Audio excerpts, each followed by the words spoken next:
شیخ رشید نے پاکستانی فوج کو عظیم فوج کہا ہے اور 80,000 شہادتوں کی بات کی ہے۔ یقیناً یہ شہادتیں وہی ہیں جو دہشت گردوں کے ہاتھوں ہوئیں۔ ہماری مسلح افواج کے جوانوں نے بڑی عزم و ہمت کا مظاہرہ کرتے ہوئے ان لوگوں کو رد الفساد اور دیگر آپریشن کے ذریعے نکال باہر پھینکا۔ لیکن یہ قابل فخر بات تو ہے، دنیا بھر میں آپ فخر کر سکتے ہیں اس قوم کی ان قربانیوں پر، اس فوج کی ان قربانیوں پر، لیکن ساتھ ساتھ یہ افسوسناک بھی ہے کہ دہشت گردی کے اب واقعات پھر شروع ہو گئے ہیں۔ ان 80,000 شہادتوں کے پیچھے قاتل کون تھے؟ کیا وہ لوگ تھے؟ یہ کون لوگ تھے جو شہید ہونے والے؟ مسلمان تھے، 99.9% مسلمان تھے۔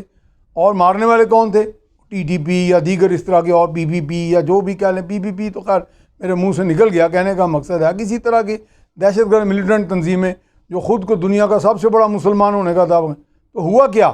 یہ تو آپ کسی سازش کا حصہ بن گئے، مسلمان ہیں، مسلمان کو مارا۔